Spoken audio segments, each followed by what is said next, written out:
शुक्रवार 5 दिसंबर को दोपहर 3 बजे जमालपुर मंडल ढेक के अंतर्गत पांचरा पंचायत के हबासपुर रेल ब्रिज परिसर में भारतीय जनता पार्टी की परिवर्तन संकल्प सभा का सफल आयोजन किया गया। इस कार्यक्रम का नेतृत्व शक्ति केंद्र प्रमुख असीम विश्वास ने किया। सभा में जमालपुर मंडल 1 के सभी स्तरों के पदाधिकारी, शक्ति केंद्र प्रभारी, बूथ अध्यक्ष, मंडल लीडर, सक्रिय कार्यकर्ता और बड़ी संख्या में पार्टी समर्थक उपस्थित रहे। कार्यक्रम का मुख्य उद्देश्य था संगठन को और सशक्त बनाना, बूथ स्तर तक कार्यकर्ता संगठित करना और आने वाले राजनीतिक अभियानों के लिए पार्टी को जमीन स्तर पर मजबूत करना। कार्यकर्ताओं ने उत्साह के साथ सभा में भाग लिया और परिवर्तन के संकल्प को दोहराया। स्थानीय नेतृत्व ने क्षेत्र में संगठन के विस्तार और जनता के बीच पार्टी की सक्रिय मौजूदगी बढ़ाने पर जोर दिया। सभा के दौरान वक्ताओं ने कहा कि जनता तक पहुंचने, उनकी समस्याओं को जानने और समाधान के लिए निरंतर काम करना ही बीजेपी का मुख्य लक्ष्य होना चाहिए। सभा के अंत में मंडल सभापति प्रधान चंद्रपाल ने कहा, নন্দীগ্রামে চিনল কে না বিরোধী দলের শুভেন্দু অধিকারী, কিন্তু কাউন্টিং এর দিন যখন ফল ঘোষণা প্রথম হয়েছিল তখন জিতেছিল কে না মমতা ব্যানার্জি। ঠিক এরকম কাউন্টিং, এরকম 2 নম্বরের কাউন্টিং গোটা জায়গায় জায়গায় গোটা পশ্চিমবঙ্গ রন্ধ হয়েছিল। বিজেপি ক্ষমতা এসে গিয়েছিল কিন্তু সেটা লুট করে নেওয়া হয়েছিল। যেটা শুভেন্দু অধিকারীর মতো দাপুটে নেতা তিনি জিতিয়ে প্রমাণ করে দিয়েছেন যে মমতা ব্যানার্জির নাম উচ্চারণ হওয়ার পরও সেখানে রিকাউন্টিং করে সেখানে 1956 ভোটে বিরোধী দলনেতা জিতেছেন। তাহলে বুঝতে পারছেন চিত্রটা কোন জায়গায় গেছে।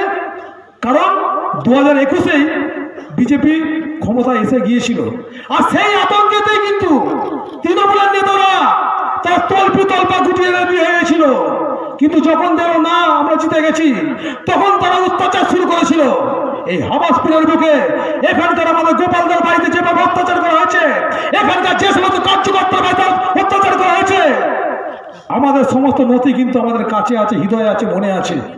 আমরা প্রতিশোধের শব্দটা ভাবছি না, আমরা গণতন্ত্রের বিচারে লড়াই করতে চাই, আমরা মানুষের ভালোবাসাকে পথ করে নিয়ে আমরা এগোতে চাই। তাই আমরা বলতে চাই যে আপনাদেরকে একটা কথা স্মরণ করে দিতে চাই যে সকাল হলে সন্ধ্যা হলে সর্বত্রই আপনি কিন্তু এপাড়ার লোককে ওপাড়ার লোক, ওপাড়ার লোককে এপাড়ার লোক দেখতে পান। কিন্তু কেন এই অত্যাচারটা করেছিলেন, কোন নেতার সাহস করেছিলেন, সেই নেতাকে বলবেন যে 2026 সত্যিকারের পতন আমাদের অনিবার্য। তারপর আপনি কোথায় যাবেন? আজকে যে নেতাটা সাইকেলের ট্যাগ যুদ্ধ করতো না, সাইকেলে লিক হলে ঘটন করে আওয়াজ হতো, গ্যারেজ দিয়ে চালাতো, সে আজকে 4 চাকা গাড়ি চেপে ঘুরছে, 2 তলা বাড়ি করে ঘুরছে। তার হিসাব কিন্তু দিতে হবে।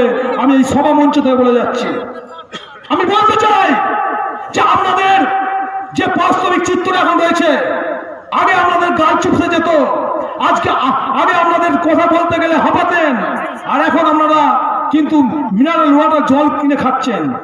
কোথায় পাচ্ছেন পয়সা? সেই তথ্য আমার কাছে আছে। আমি সভাপতি হিসেবে বলতে চাই, কতটা রেকর্ডিং রাখুন, এই 26-এর নির্বাচন দুর্নীতির বিরুদ্ধে একটা সততার নির্বাচন হবে। কারণ মমতা ব্যানার্জি আগে যে পোস্টারগুলো লাগাতো, সেই পোস্টারে গায়ে লেখা ছিল যে সততার প্রতীক মমতা ব্যানার্জি। এখন দেখতে পান কোন জায়গায়